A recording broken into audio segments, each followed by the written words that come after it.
Anybody got a loose one? On the subway platform, waiting for the train at Mondawmin. His tortured voice cuts through the typical murmurs that bleed over the mechanical silence. Loose ones. Looking for loose ones. Anybody got a loose one? The call is just short of desperate. Granted, he's still high enough not to sound desperate yet.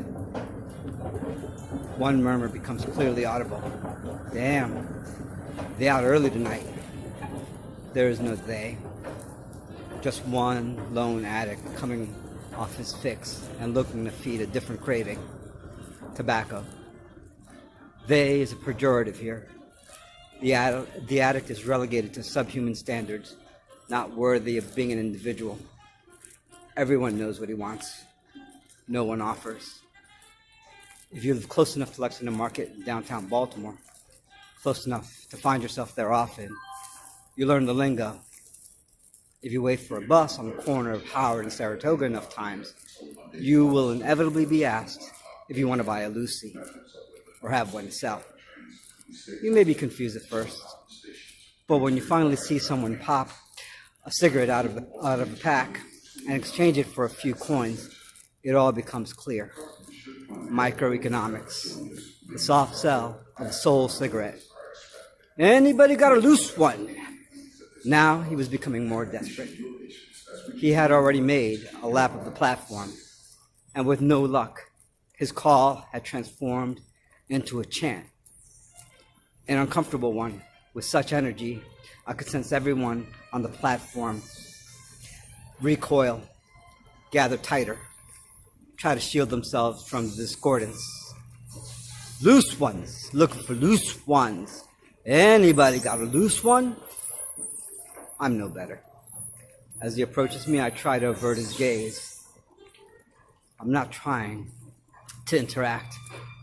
I have my earbuds on, playing nothing, my shield against the world. But I also know better than to be completely unguarded. I observe him peripherally. Notice the staggering cadence of his walk, his gray, unkempt crop. He looks old, but addicts can be deceiving. You never really know if one is old or just prematurely aged from constantly poisoning himself. He looks old, but mostly he just looks hollow, like his soul has been eaten away, leaving nothing but a drying husk. Shit. He's looking at me. Betrayed by my curiosity, I've inadvertently made eye contact. I don't know if I can handle this energy right now. I've just spent the past couple of hours consulting an old friend, being the ear she needed, offering a shoulder and a bit of hope. I've had my fill of desperation for the day.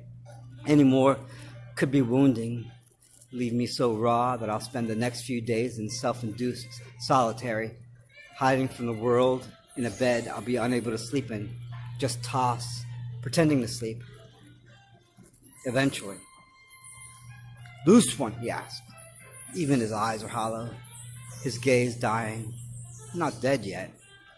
I take a deep breath to steel myself before I can let it out. I hear someone say, "Hey brother, how's it going?"